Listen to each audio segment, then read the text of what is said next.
assembling here this afternoon, for me to have an opportunity to speak to you. I will not say anything new or anything you do not know already. But I will reiterate that these words I speak to you today are the same words you heard before, words that you will hear from leaders elected to come and run the country, and you are the machinery that keeps leadership and the whole machinery of government going. We rely on you. You provide the continuity of service. Governments come and governments go, or politicians come and politicians go. The government stays. You are the government.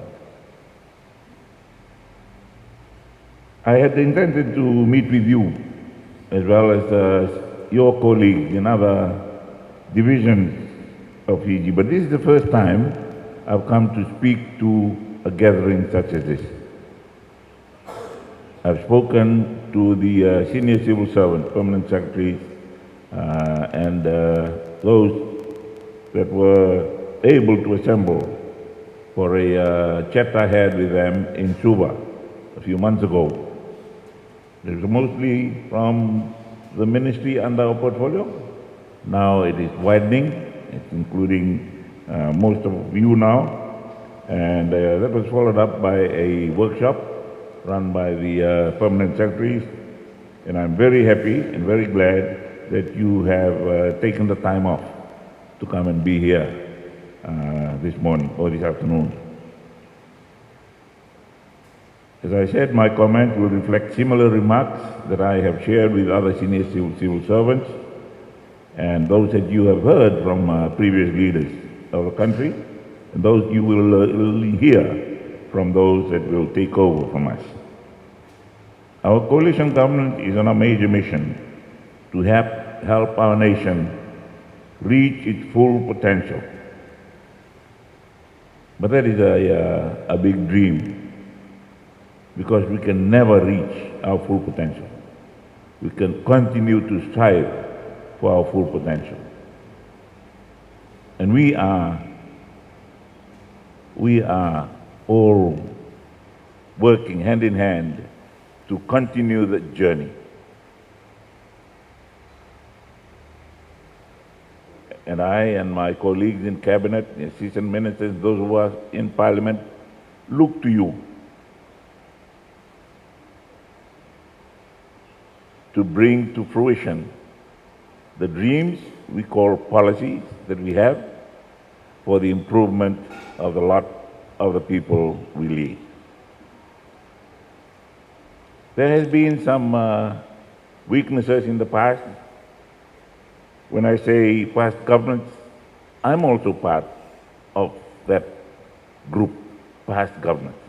Not only the immediate past, those that led before the immediate past. So we cannot say that they are faults. We cannot say that they are weaknesses. They were all part of the growth of the nation. And as I said earlier, all we can do is try and improve. But there have been noticeable deterioration in the appearance and the structural integrity of a lot of the infrastructure we have, including government buildings and houses. Those that you should be living in, some of those that you are already living in, we have neglected their upkeep in the years gone by. I ask that you bear with us, bear with this government or this political government that's in place as we continue to try and improve the infrastructure and the services we offer to the people of Fiji. We're now engaged on rehabilitation and reconstruction, and also acknowledge that it will take some time. You know how difficult it is. You are the ones that go out to see that the work is done. And you know that it has been difficult. But I ask for your perseverance. But we press on with our broader plans for better amenities, improving our social services, and education and health services, and promoting, helping build the environment that will promote investment. We want to show those who are abroad that there is confidence in the country. We have to show them that the people are confident of our services to them, that they will be dealt with fairly and correctly and within the law. That is the best advertisement we can give to those who are intending to come and invest in Fiji. When we do that, by word of mouth, by pictures, by Facebook, in whatever way, the message will get out to them, and that confidence will spread. Right now, we're working on improving the wages and salaries for those who work for government. Some people think that we are suffering from brain drain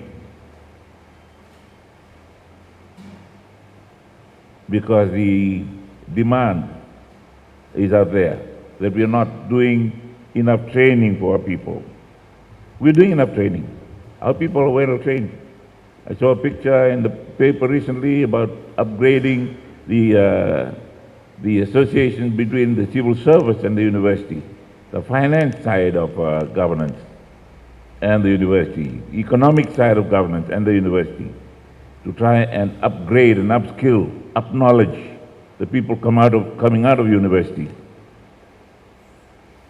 But the better educated they are, the better the opportunities for them will be overseas. So what we have to do is to not only better the pay they receive, but make it conducive to their being retained in the service. We have to have retention, the ability to retain them, and reward continuity of service. I told P.S. Parmesh some time ago, I wrote to him in one of the minutes he sent me and I said, why don't you try staggered or what we used to have in the past, time qualifications. You serve for how many years and you get an increment. Incremental rises as they go through their career in the service, as you go through your career in the service, the civil service. You have heard this one before. The civil service employs 35,000 of our citizens in Fiji and some non-citizens who have come to help out. 35,000 in 32 ministries, 50 departments and agencies, and 300 locations. And over 11,000 of those live and work here in the Western Division. Those of you who are here today, you are senior executives and managers in that machinery of the administration of the government of Fiji. I'd like to first of all commend you for getting this far in your service, in your career. Some of you started at the lowest rungs of the service and have progressed through hard work and perseverance and promotion to be where you are. And I thank you for that. And I urge you, this is not the limit. You can keep going. The West, as we know, the great center for tourism and aviation, the timber industry, mining, bottled water, and more. And then we have sugar, and the Minister for Sugar is here with us. If I had mentioned sugar, I think he would close his hotel in Lambasa next time I go up there. The sugar industry was left in dire straits in the recent past. And we are actively pursuing plans for restoration and diversification of the industry. You will have heard that last week we announced the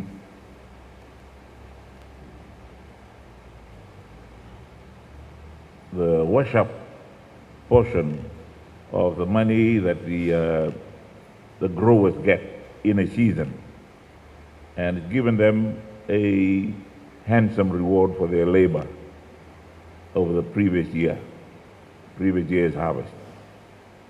I hope they have accepted that joyfully, and I hope to bring back those that have been slackening off, so that we can look forward to more acreage and more tonnage per acre in the next crop, as people renew their efforts and commitment to the industry. But I want you all who are here today to remember that without the civil servants and the system of bureaucracy and administration that you manage and operate, Fiji cannot function.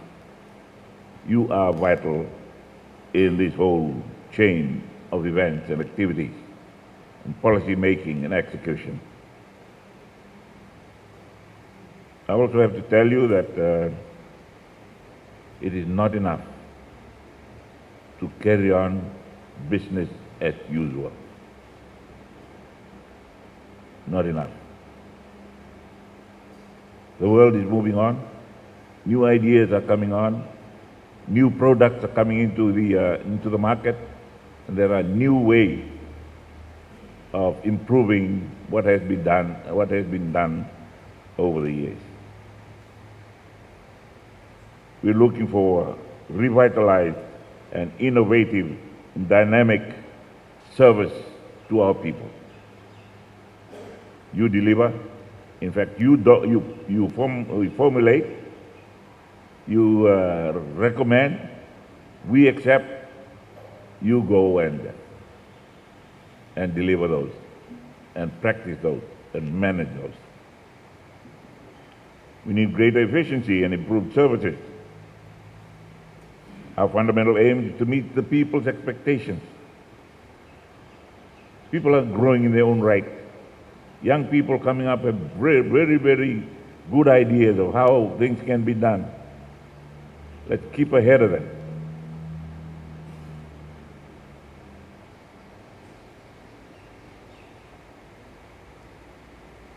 There's a lot of expectations the people have from us. They expect a lot from us. They talk about heavy taxes and the cost of living.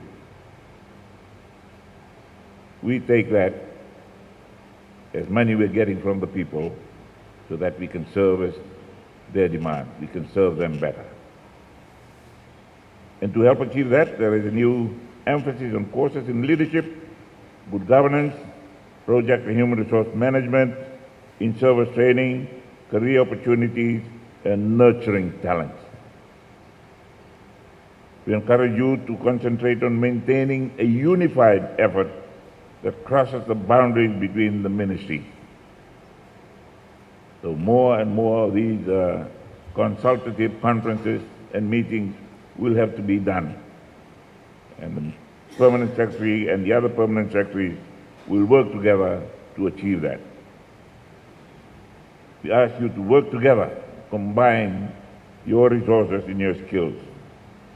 Become as service-oriented as the private sector, and be innovative in the way you tackle the missions given to you. In the absence of competition, that driven business, in the business, you cannot compete. You have to be driven. You have to be committed. You have to compete by reaching your own targets with incentives for those who excel. And that will be the task given to your seniors. You have to be aware of how much you're doing. And we can only say that we will reward your effort.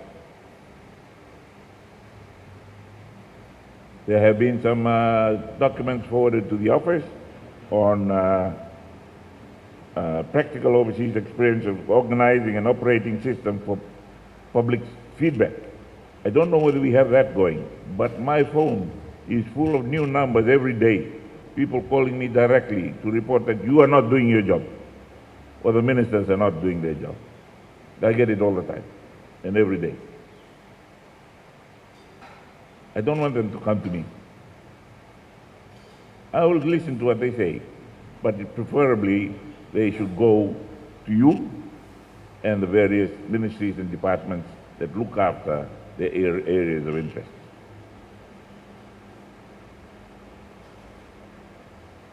I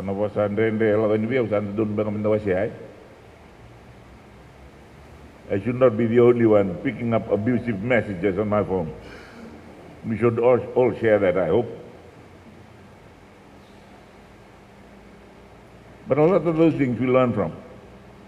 I think the ministers are getting fed up. I sent one to the Minister for Sugar yesterday. Please look into this. One lady in Lambasa, she's a cane farmer, not complaining but asking for improvement in this and that and that. So I sent it to him. This should have gone to him in the first place, or his staff. But I get them all.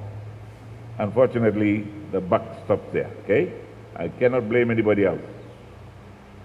But I can look down for assistance and help.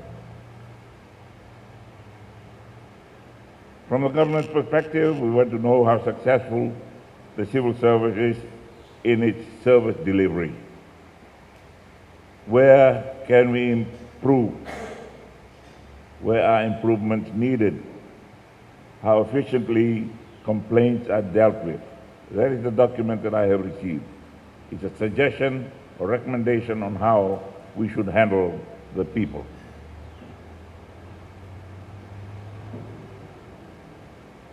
When we have organized receiving centers in our own departments and ministries and offices, then you can collect these and use them as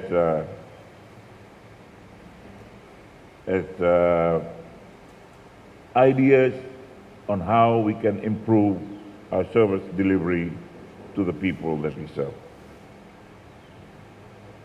And continuous improvement is the whole aim of the exercise. Issues like issuing of permits and licenses and certificates, measuring the impact of development, responding to inquiries and making sure these are timely, ensuring public servants are well informed so that customers don't have to go from one department to another to find answers for their queries, enhancing phone techniques and responding speedily to emails. From the time I joined the army to the time I left, I had one way of answering the phone. Good morning, Rabuka. Or good afternoon, Rabuka. They know they put their call to the right place, and the person answering is the one they want to talk to.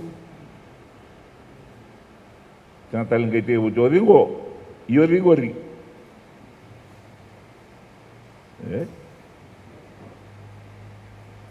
Telephone courtesy. I leave this with you.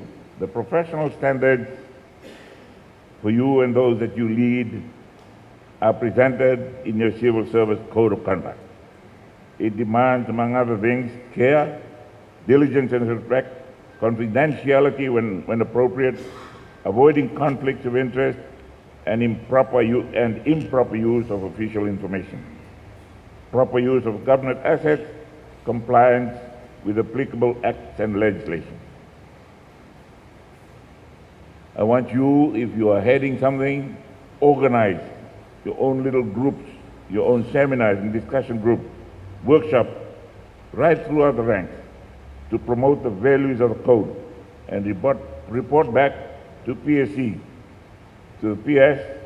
Eventually it'll get back to the chairman on the outcomes, and I would expect to be briefed as well from your PS. Finally, I want to stress how important it is to remove the red tape that's leading to faster processes and decisions. I think my ministers and some of the PSs are getting fed up when I ask them, what about this? They say it's being processed. And then I send another one back, yeah, but the first email from this man came in December, before we came in. It's been in the system since then. So as a government, we already engaged in that. We want to make it easier for the investors to set up businesses. Please assist them in whatever way you can, and assist the people. I said I get all sorts of calls, from big investors to people looking for work.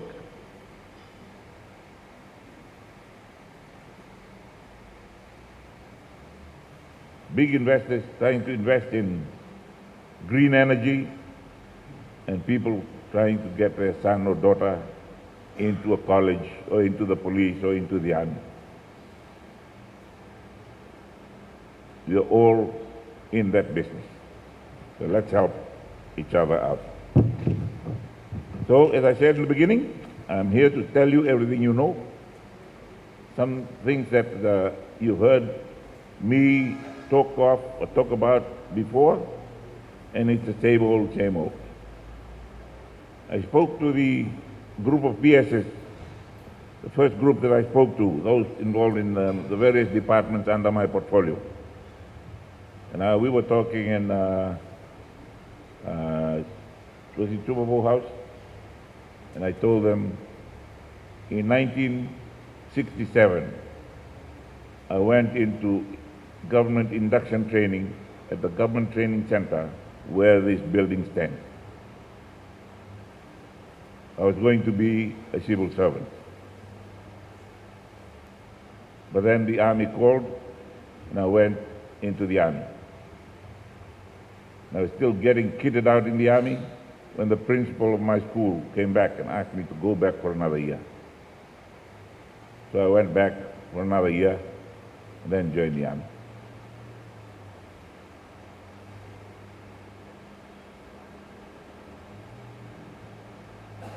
But with the same commitment and determination, I tackled my military duties under and with. I made it to the top. Same with you. When you make up your mind, or when you made up your mind, how many years ago, to go into the civil service, if you're committed, you'll get to the top. You're dedicated, you'll get to the top. Do it right, you'll get to the top.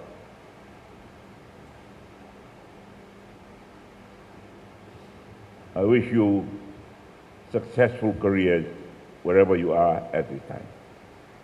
Together, we can do it. We serve the people of Fiji, and they expect nothing less than the best that we can give them. Now, whatever.